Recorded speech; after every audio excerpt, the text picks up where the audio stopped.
Hi guys, if you're a murder mystery buff or a history buff, then I've got a journey for you today. Today, I'm going to take you to where Jesse James was murdered. Stick around.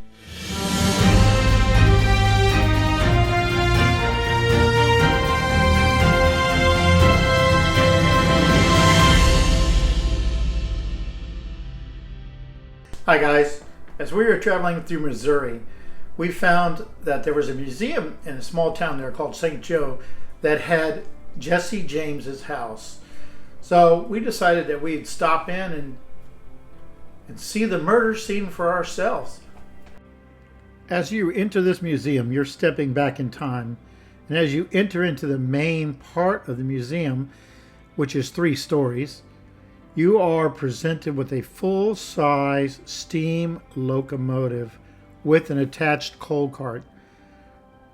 It's simply amazing. You walk around, you can't believe that they have this full steam engine inside of this museum.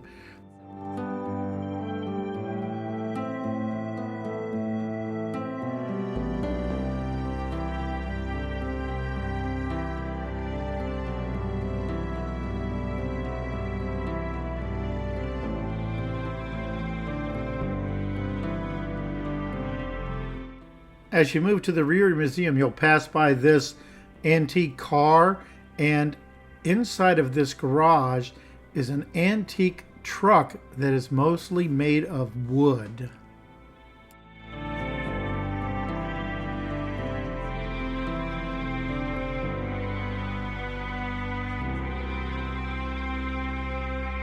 As you reach the rear of the train, you'll see these 2 antique fire trucks and a World War II Jeep. And then to your left is this full-size carousel. But we're not going to play on the carousel today. We're going to go out this door to our right to Jesse James's house.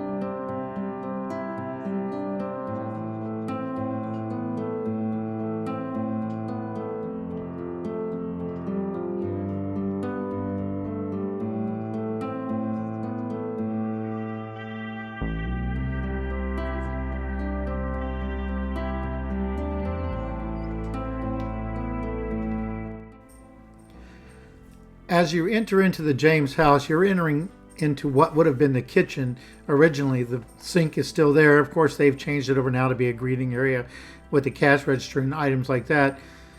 But as the sign says there, you have just entered a house that approximately 139 years ago, someone was murdered in this house, and this is your opportunity to walk through that crime scene.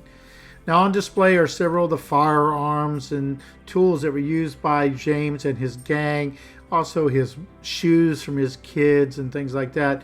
And they have gone to great lengths to make sure that this house was kept in the same layout or same condition that it was when Jesse James lived there. The lady told me that even the wallpaper and wall painting is the same as it would have been when Jesse James was there. Of course, all the murals of Jesse James have since been added.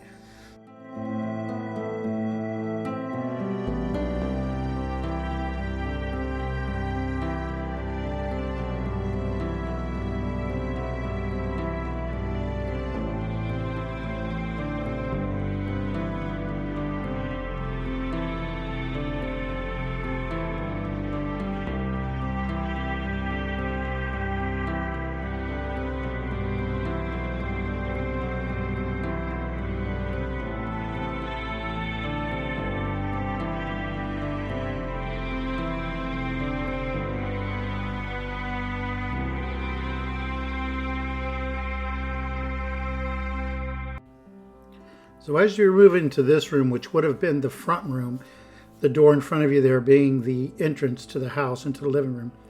This wallpaper is just as it was when Jesse James was living there.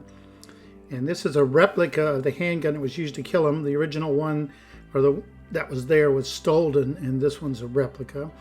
Above it, you'll see a bullet hole in the wall, as well as the sign that Jesse was supposedly adjusting or something like that at the time that Bob Ford shot him in the back.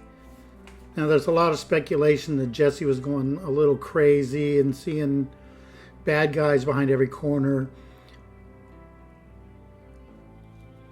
There's also on the wall a money belt that Jesse used to wear to keep his money hidden from other bandits.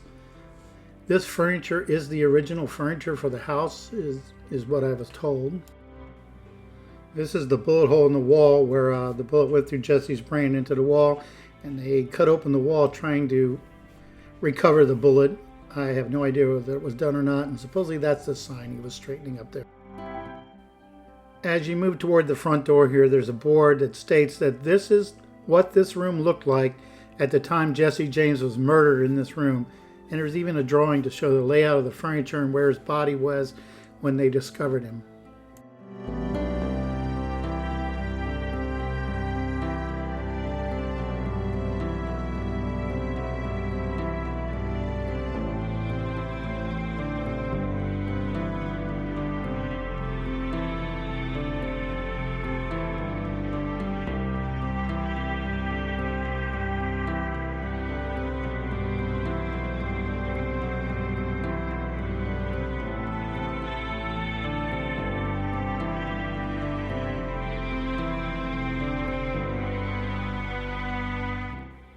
So as you move into this room, there's a lot of family photographs and information pertaining to the times that Jesse James was actually exhumed so that they could examine his body, because there was a lot of speculation that he had faked his death and people didn't believe he had actually died.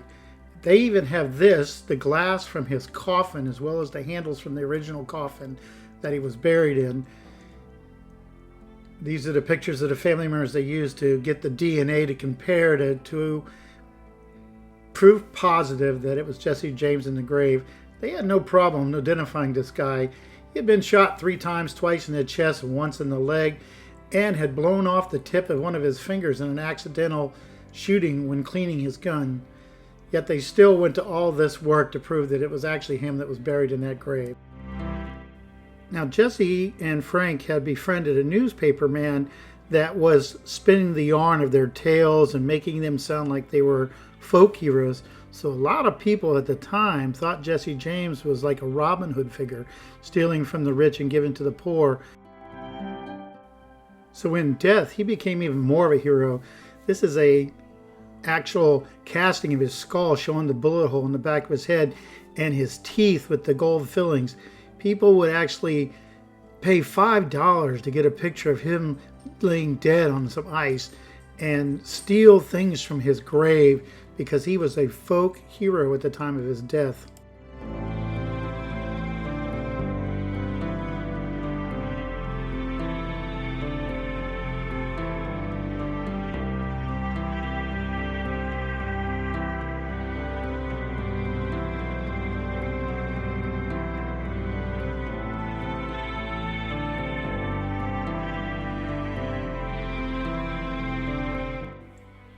Now, the Ford brothers, Bob and Charlie, went on from this murder of Jesse James to reenact it some 800 times of how they killed Jesse James by shooting him in the back of the head. And Bob Ford later said that he had probably reenacted the death of Jesse James more than anybody had reenacted the killing of someone in their life. He eventually started a bar in a tent and was living meagerly at the time when a gentleman named Kelly walked into the tent bar with a shotgun and said, "Hi, Bob," and shot and killed him.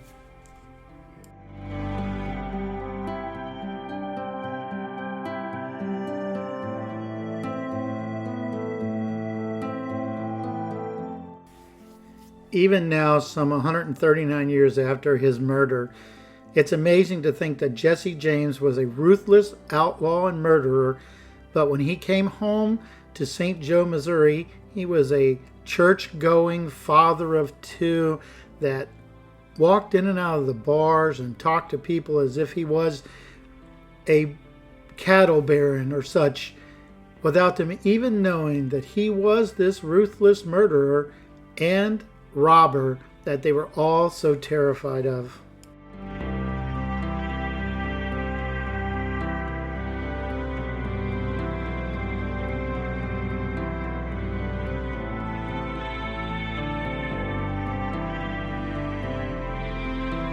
If you ever get the opportunity to stop in St. Joe and look at this museum, please support it.